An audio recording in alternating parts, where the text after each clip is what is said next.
شاہد صاحب یہ جو اب پاکستان اور بھارت کے مابین کرکٹ کے تعلقات ہیں، آپ کو لگتا ہے کہ آپ مختلف وقتوں میں بھارت گئے اور 2016 میں بھی آپ کپتان تھے، 11 میں بھی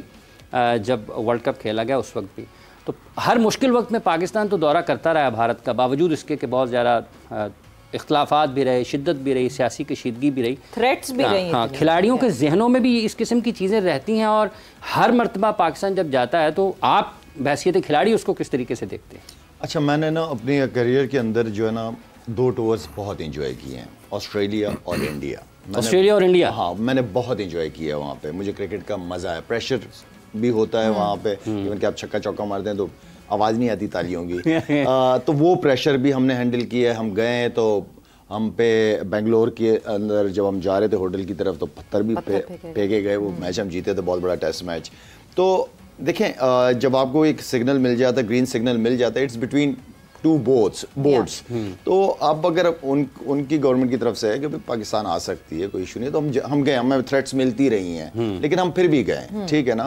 کیونکہ میں یہ اس لیے نہیں کہہ رہا کہ میں پاکستانی ہوں تو میں یہ بات کر رہا ہوں، لیکن اگر آپ دیکھیں ہسٹری پیچھے تو پاکستان نے ہمیشہ قدم اٹھایا ہے اور ہمیشہ جو تعلقات کو بہتر کرنے کے لیے بٹوین پاکستان اینڈ انڈیا، وہ ہمیشہ سے کرکٹ بورڈ نے اور ہماری گورنمنٹ نے، کوئی بھی گورنمنٹ ہو، ہمیشہ سپورٹ کیا ہے انڈیا کو، ایون کہ سری لنکا کو بھی سپورٹ کیا، ہم نے بنگلہ دیش کیا، اس طرح ہمارے پاس کی ہسٹری رہی ہے۔ اور میں ہمیشہ سے میرا یہ بلیو ہے کہ اسپورٹس سے ہی، جتنے بھی اسپورٹس ہیں اسی سے، خاص طور پہ کرکٹ اس کے اندر یہ ریلیشن شپ بہتر کرتی ہے۔ یار میں نے کتنے لوگوں کو دیکھا ہے جو انڈیا سے پاکستان آتے تھے میچز، ان کے لیے زبردست ٹور رہا ہے وہ۔ اسی طرح پاکستان انڈیا، میرے بہت سارے دوست گئے تھے 16 کے اندر، 16 میں تو جب ہم جا رہے تھے تو ہم لاہور آ گئی تھی پوری ٹیم، میں کپتان تھا، تو ہمیں پتہ ہی نہیں تھا کہ ہم نے فلائٹ پکڑنی ہے کہ نہیں پکڑنی، وہاں سے گرین سگنل آ ہی نہیں رہا، پتہ ہی نہیں چل رہا، مطلب لڑکے یہ فیل کر رہے تھے کہ یار ٹور کینسل ہو جائے گا، ہم نہیں جا پائیں گے، یہاں تک بات ہو گئی تھی، ٹائی کوٹ لگا کے ہم بلیزر وغیرہ پہن کے بیٹھے ہیں کہ کب جائیں گے، ہم پہلے پہنچ گئے تھے، آپ لوگ بعد میں، ہاں جی تو آپ لوگ پہلے پہنچ گئے تھے، تو اس طرح کی سچویشن رہی ہے۔ لیکن کیونکہ دیکھیں یہ خطہ بہت امپورٹنٹ ہے، دونوں ممالک کی اپنی اپنی بڑی امپورٹنس ہے، اور امن کے لیے بھی میں ہمیشہ پہلے بھی کہتا رہا ہوں، لیکن جب سے میں یہ بات پھر میں کہوں گا کہ جب سے یہ مودی سرکار آئی ہے نا، یہاں سے کام بہت زیادہ خراب ہونا شروع ہوا ہے، کیونکہ وہ مودی آیا through Gujarat as a C M تھا، اینڈ دین وہ سب کو سچویشن پتہ ہے کہ کس طریقے سے وہ ہے، ہمیشہ اینٹی مسلم کارڈ کھیلتا ہے اپنے لیے، اور جس کا اس کو فائدہ ہو جاتا ہے۔ میرے خیال میں پولیٹکس جو ہے وہ ملکوں کو آپس میں قریب لانے کا، لوگوں کو آپس میں قریب لانے کے لیے ہوتی ہیں، نفرت پھیلانا مقصد نہیں ہوتا۔ تو میں یہ سمجھتا ہوں کہ اسپورٹس ہی ہے ایک واحد حل، اس کو سیاست سے بالکل دور رکھا جائے، کیونکہ ان کے کرکٹرز، ہمارے کرکٹرز دونوں کھیلنا چاہتے ہیں آپس میں۔ ہم as a cricketer, as ambassador, جیسے میں ایمبیسڈر ہوں، میرے بردر ایمبیسڈر ہیں اسپورٹس کے، ہاکی کے، تو آئی مین کہ ان کی وجہ سے، ہماری وجہ سے یہ ریلیشن شپ ٹوٹنا نہیں چاہیے، یہ چلتا رہے، باقی کرتے رہیں سیاست اپنی، کرتے رہیں بالکل، جس نے جو کرنا ہے کرے، لیکن اسپورٹس اس کو جو ہے نا، کیونکہ دونوں قوم میں دونوں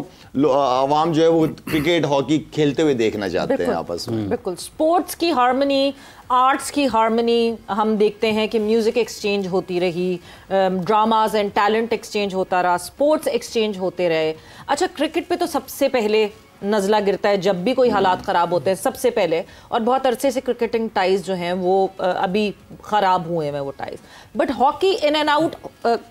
پاکستان ٹیم بھی ٹریول کرتی رہی انڈین ٹیم بھی پاکستان آتی رہی، اور بڑی خاموشی سے آتی رہی۔ لاسٹ ٹائم بھی یہی ہوا کہ بالکل وہ ورچ پہ تھی آنے کے، اور پھر ہم اتنا شور مچایا سب نے کہ آپ کرکٹ ٹیم کو روک دیتے ہیں، کیسے ہاکی ٹیم آ جاتی، تو ہاکی ٹیم کو بھی روک دیا گیا۔ بٹ خواجہ صاحب، مسلسل جب ہم یہ بات کرتے ہیں تو لگتا ایسا ہی ہے کہ we are always there to step forward, but ہر بار یہ ہوتا ہے کہ کوئی نہ کوئی پرابلم انڈیا کے کسی بورڈ سے، انڈیا کی فیڈریشن سے، یا انڈیا کی گورنمنٹ سے آ جاتی ہے۔ سویرا، بالکل آپ نے صحیح کہا، اسپورٹس جو ہے نا جی، یہ پیشنس، یہ بردرہڈ، یہ انڈرسٹینڈنگ کا نام ہے، اور sports has no boundaries, no religion, اور ہم ہمیشہ لینینٹ رہے ہیں، اور ہم نے ہمیشہ ہی اسٹیپ فارورڈ کیا ہے، اور نو ڈاؤٹ جیسے بھی شاہد نے بات کی کہ ہمارے ملک میں ان کو آ کے اور ہمیں وہاں جا کے کھیلنے کا مزہ ہی اپنا ہے، میں آپ کو بتاؤں۔ اور اگر آپ فرسٹ ورلڈ میں دیکھیں تو ایک یورپین ممالک جو ہے کوئی باؤنڈری نہیں ہے, آپ کو پتہ نہیں کہ آپ کب کس جگہ پہ انٹر ہو گئے ہیں, ٹھیک ہے. تو وہاں جا کے جب لینگویج بولتے تو پتہ چلتا ہے جی آپ ہالینڈ سے بیلجیم آ گئے ہیں, بیلجیم سے آپ آگے جرمنی چلے گئے ہیں. تو سملرلی میں سمجھتا ہوں جب کسی بھی ملک نے اپنی ترقی کو مد نظر رکھ کے بڑھنا ہوتا ہے تو وہاں پہ آپ کو سب سے پہلے جو سپورٹ چاہیے ہوتی ہے وہ ہمسایہ ممالک کی چاہیے ہوتی ہے. شاید نے زبردست بتایا کہ دیکھیں ایک انڈیویجول کی وجہ سے یہ چیزیں اگر امپلیمنٹ ہو رہی ہیں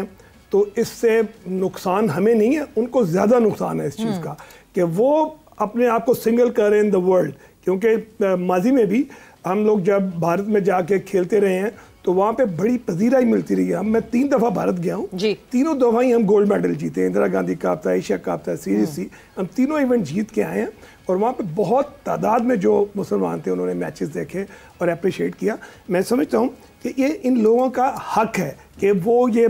ٹاپ کرکٹرز کو, ٹاپ ہاکی پلیئرز اور جتنے بھی ہمارے ٹاپ نیشنل پاکستان کے ہیں, ٹاپ ایتھلیٹس ہیں کسی بھی تو وہ دیکھنا چاہتے ہیں. تو اس کے اوپر کبھی بھی پابندی نہیں ہونی چاہیے. اور اس میں سٹارٹ ہمیشہ انہوں نے کیا, ہم نے ہمیشہ پیشنس کا مظاہرہ کیا, لیکن پیشنس کبھی بھی کمزوری کا نام نہیں ہوتا. ہماری قوم دنیا کی ایک اسٹرانگسٹ نیشن ہے اگر ایکسٹرنل میٹر ہے, انٹرنل ہمارے اپنے معاملات ہیں, لیکن جب بارڈر سے باہر بات جائے گی تو ہم فوج سے بھی آگے کھڑے ہوں گے. میرے اللہ کی رحمت سے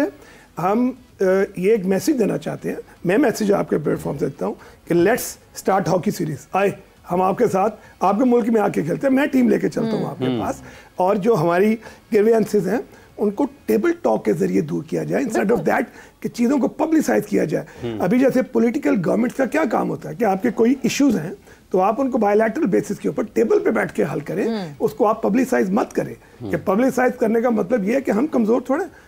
اگر ہم نے پبلسائز کرنا شروع کیا تو بات پھر بہت دور تک جائے گی. تو ہم لوگ چاہتے ہیں کہ جیسے کرتارپور کا بارڈر ہے, پنجاب ایک چل رہا ہے, اسی طرح ہم اردو لینگویج بھی کھولنا چاہتے ہیں. آئے ہمارے ساتھ اردو کا بھی ایک بارڈر کھولیں. آپ امیجن کریں کرتارپور چینل ہم نے جس طرح وہ کھولا ہے پورا, جہاں پہ آرام سے جو انڈیا کے سکھ ہیں وہ آتے ہیں, یا جو انڈینز ہیں, انڈین نیشنلز آتے ہیں, ہماری اس میں اسپیس میں آتے ہیں, ہمارے حدود میں آتے ہیں. اینڈ سو یہ it is always telling it کہ ہم ایک اسٹیپ فارورڈ لے رہے ہیں. اور جس طرح جنید صاحب نے بات کی لالا, یورپین کنٹریز کو جب آپ دیکھتے ہیں کہ آپ بائی فٹ کہیں نہ کہیں سے ایک بارڈر سے دوسرے بارڈر چلے جاتے ہیں. ورلڈ وار ہوئی تھی ان کے درمیان, کبھی ان کو دیکھ کے لگتا ہے کہ ان کے درمیان ورلڈ وار ہوئی تھی. دس از واٹ پالیٹکس از, کہ آن ٹیبل ڈسکشن کر کے ہموار کریں رستے انسٹیٹ کے اس کو اور زیادہ برا کریں. میں آپ کو بتاتا ہوں سوئٹزرلینڈ میں تھے تو سوئٹزرلینڈ از اے کوائٹ ایکسپینسو کنٹری. تو اچھا وہ ہم رات کو جب نکلے نا تو اس نے کہا یار گاڑی میں پیٹرول لینا تو ہم نا فرانس سے ڈلوائیں گے, فرانس میں پیٹرول سستا ہے. تو ہم نے 15 منٹس کی ڈرائیو کی اور گاڑی کی ٹینکی فرانس میں جا کے. تو دیکھیے دنیا کس طرف جا رہی ہے اور ہم کس طرف جا رہے ہیں, یہ سوچنا چاہیے. ہمارے جو اس کا مین اسٹریم ہے, ہمارے پرائم منسٹر صاحب, ہمارے آرمی چیف, ان کا ویژن بہت کلیئر ہے اور ہماری پوری قوم ان کے پیچھے کھڑی ہے. بالکل.